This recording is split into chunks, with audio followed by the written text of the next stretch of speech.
Okay, what we've done here is I've placed a wire in here. It's actually a brass rod, but very, very thin. And the reason for that is you can look at the feather here and see how thin that gets.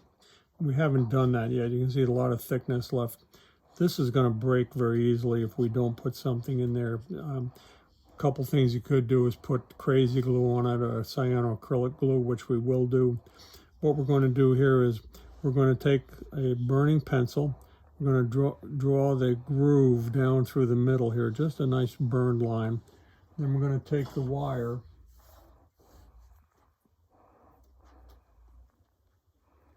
and place that wire. There's a wire right there. Place the wire in that groove. And then seal it in with cyanoacrylic glue. Now, a couple things. The barb, not the barb, but the quill of the feather does not go to the end. So right here at the end, we're going to sand that down so it's almost flat and non-existent, but enough to give it some support. The barb does not go to the end. It doesn't show it here. You can see the barb here getting thinner and thinner and thinner, and finally stops.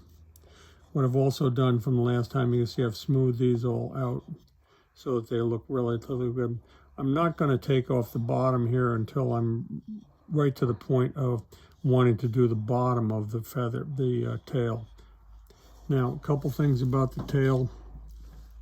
Like I said, that's the tail feather. You can see that once it disappears underneath the other feathers, it gets quite wider.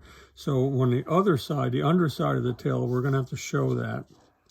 Now, how did I find that feather? There are feather references. Go to feathern.org is one place you can find them. Feather base info is complete pages of feathers. And something, if you search for the Feather Atlas, you'll get this, which is the Federal Wildlife Service, I believe. And from that, you can actually find specific feathers, either primaries, secondaries, or rectress feathers. Here's what that feather looks like from the underside. You can't actually see how the feather is here, but it actually covers over. You can see how wide it gets, or maybe you can see how wide it gets there. Interesting feather pattern. It helps support the other feathers, what it's doing. Here's a feather from the top. Sorry, actually you see it kind of misplaced here. It came out from underneath. There's the proper position underneath. Somehow or other this feather's popped out above. Don't carve it like that. It's wrong, even though the bird doesn't realize it. And here's another picture of that feather, the width of that feather from underneath. You can see that it covers up almost all of the other feathers. These are another picture of the rectress feather. Here's the secondary feathers here.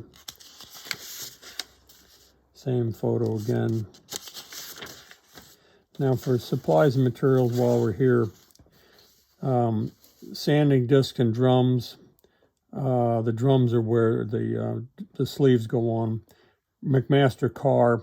If you look at the specific site that I've listed here, you'll actually be able to find it a lot easier than going to McMaster, the main page. They have so many things, it's very hard to find anything.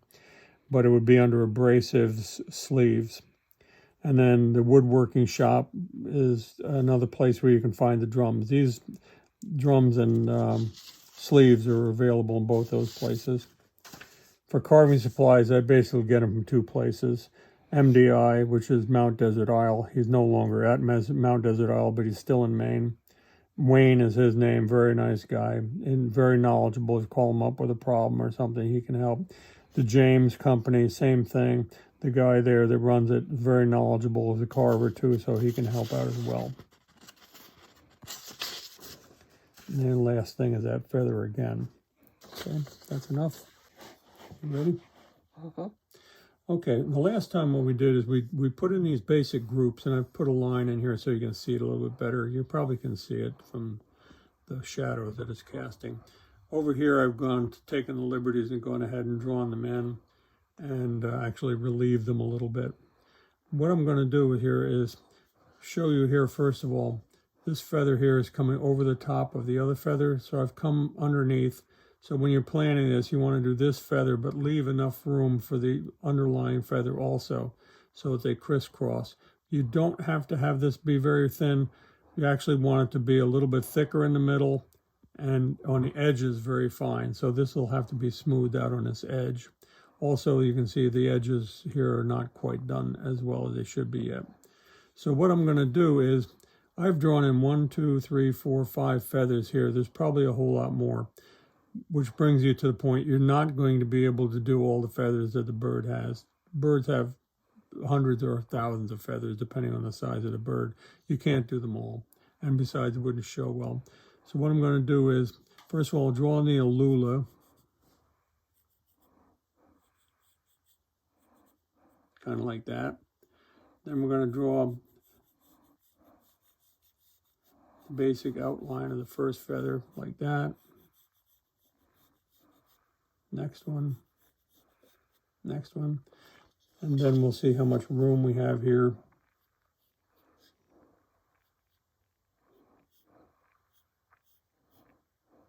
Let me throw in another one.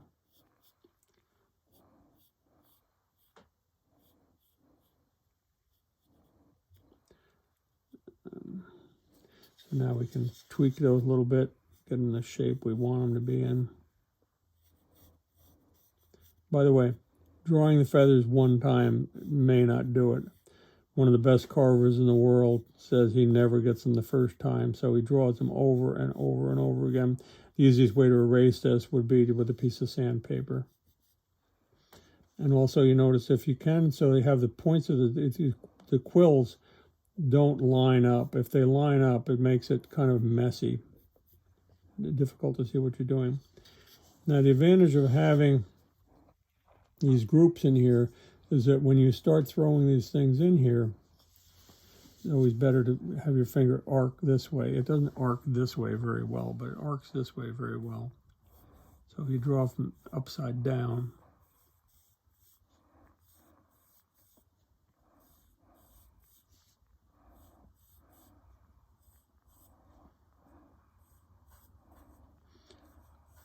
and I had one very good carver explain to me, if they're all even, it shows too evenness, it doesn't look good. So he likes to have them not be even, like put them closer, whatever. A lot of that would depend on the underlying colors. If you want to show something about the underlying colors, then you want to leave more. That's not right there, so I want to curve that in more. Okay, same thing here.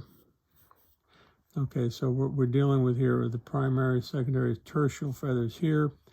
Then we get into the coverts. Actually, we've gone too far, but that's okay.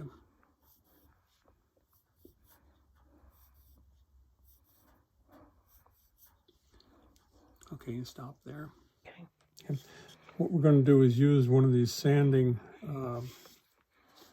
whatever you want to call them, that fits on the mandrel. And there's a slot you might be able to see here. You want that in the middle of the slot there so that it actually turns with it.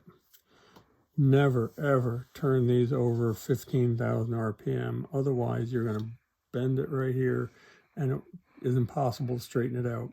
Now, the mandrels only cost like $1, $1.50 a piece, but still, ordering a bunch of them and then having to go through them is a pain in the neck. So don't run it over 1,500 or 15,000. What I'm going to do is lightly work on these.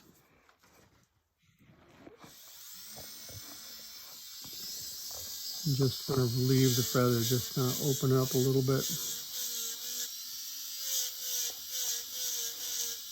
Now, feathers are very smooth, so there's not a great deal of definition between them, but you just want a little bit here to show that each feather is separate from the other ones.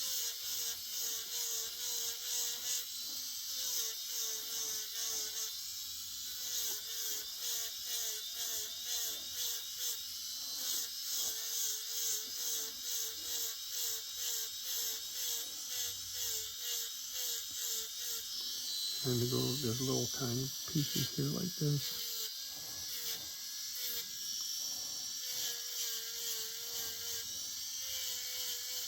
And you're going to come back and just touch that edge of that feather a little bit. Now, I'm not sure how this is going to affect this, but we'll try it. If you have a bright light like that, you can actually, it shows the ridges much more than you would expect. So you can see where you've been, and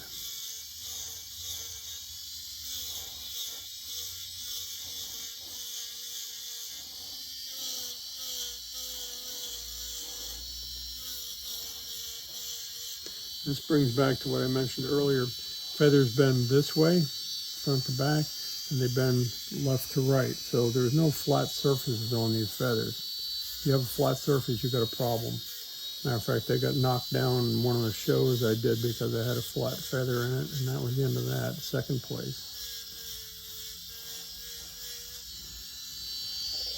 You can see the ridges there a little bit lighting.